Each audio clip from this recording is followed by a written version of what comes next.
بسم اللہ الرحمن الرحیم۔ توابع کو بیان کرتے ہیں۔ تابع کی تعریف سے پہلے ایک تمہید بیان کی کہ جب جملہ میں دو اسم ایک جگہ جمع ہوں اور دونوں کا اعراب ایک ہو اور دونوں کے اعراب کی وجہ بھی ایک ہو تو پہلے اسم کو متبوع اور دوسرے کو تابع کہتے ہیں۔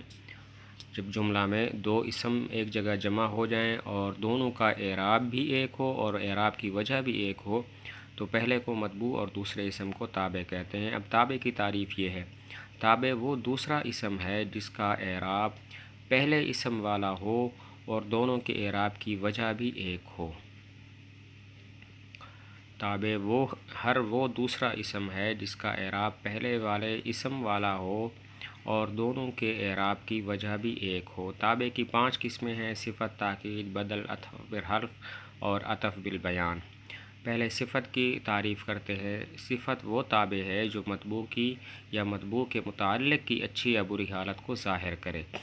صفت وہ تابع ہے جو اپنے متبوع کی یا اپنے متبوع کے متعلق کی اچھی یا بری حالت کو ظاہر کرے۔ متبوع کی اچھی حالت یا بری حالت کو ظاہر کرے، اس کی مثال ہے جاءنی رجل عالم۔ اس میں عالم رجل کی صفت ہے اور اپنے متبوع یعنی رجل کی علمی حالت کو ظاہر کر رہا ہے، اور متبوع کے متعلق کی حالت کو ظاہر کرے جاءنی رجل عالم ابوہ۔ اس میں عالم صفت ہے جو اپنے متبوع رجل کے متعلق یعنی اس کے باپ کی علمی حالت کو ظاہر کر رہا ہے کہ اس کا باپ عالم ہے۔ صفت وہ تابع ہے جو اپنے متبوع یا اپنے متبوع کے متعلق کی حالت کو ظاہر کرے۔ متبوع کی حالت کو ظاہر کرے جیسے جاءنی رجل عالم۔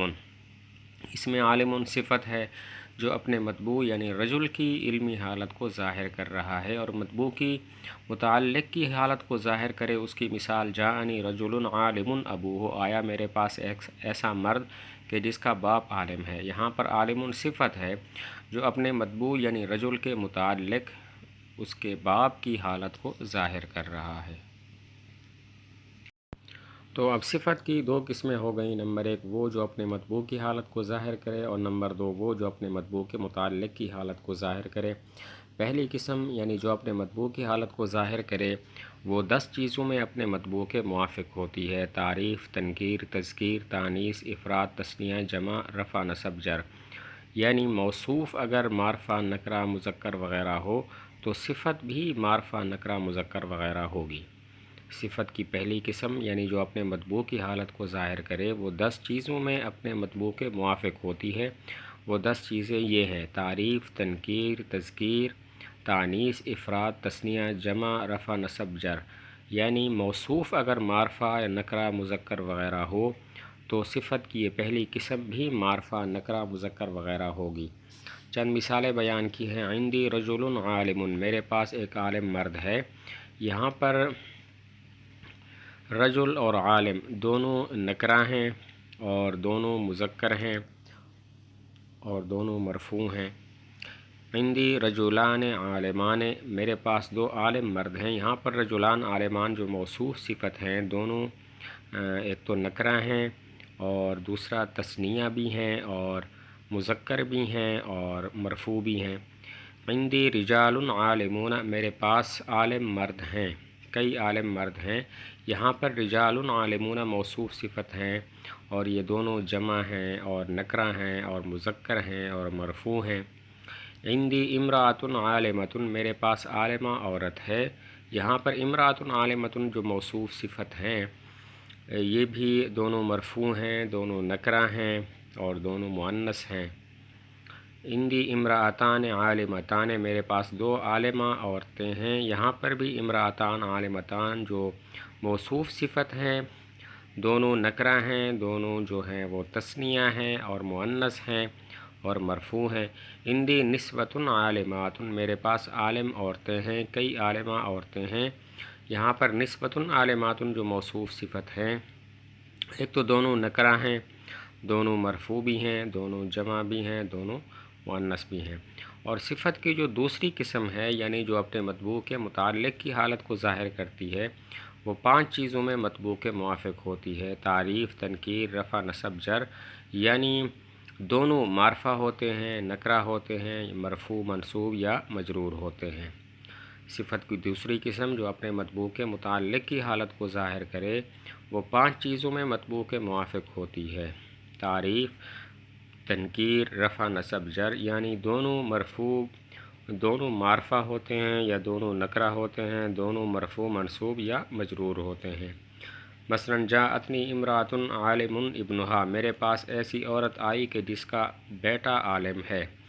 یہاں پر امرأۃ موصوف ہے، عالم صفت ہے، اور یہ صفت کی دوسری قسم ہے کیونکہ یہ اپنے مطبوع یعنی امرأۃ کے متعلق یعنی بیٹے کی حالت کو ظاہر کر رہی ہے کہ ایسی عورت آئی ہے کہ جس کا بیٹا عالم ہے، خود وہ عورت عالمہ نہیں ہے۔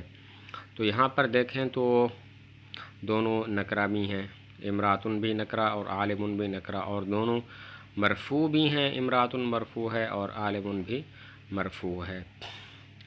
باقی ایک فائدہ بیان کیا کہ امرأۃ موصوف ہے اور یہ مؤنث ہے جبکہ عالم صفت مذکر ہے، تو موصوف صفت میں مطابقت نہیں ہوئی، تو اس کا جواب دے رہے ہیں کہ اعراب ان دونوں کا ایک ہے، دونوں مرفوع ہیں، لیکن جو تذکیر اور تانیث والی بات ہے اس میں ان کا اتفاق اس وجہ سے نہیں ہے کہ عالم امرأۃ کی حالت بیان نہیں کر رہا، بلکہ عالم امرأۃ کے متعلق یعنی ابن کی حالت بیان کر رہا ہے جو کہ مذکر ہے۔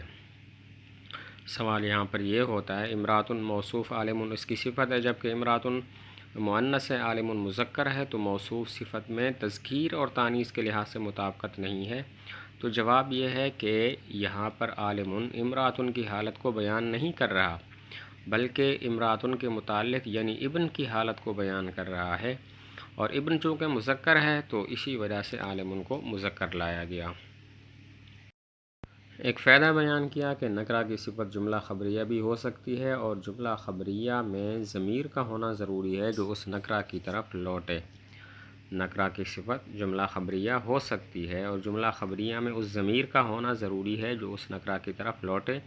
جاءنی رجل ابوہ عالم، آیا میرے پاس ایسا مرد کہ جس کا باپ عالم ہے۔ یہاں پر رجل نکرہ موصوف ہے اور ابوہ عالم جملہ خبریہ اس کی صفت ہے، اور ابوہ میں ایک ضمیر ہے جو رجل نکرہ کی طرف لوٹ رہی ہے۔ جاءنی رجل ابوہ عالم، آیا میرے پاس ایسا مرد کہ جس کا باپ عالم ہے۔ یہاں پر رجل نکرہ موصوف ہے، ابوہ عالم جملہ اس کی صفت ہے، اور اس جملہ میں ہو ضمیر موجود ہے جو رجل نکرہ کی طرف لوٹ رہی ہے۔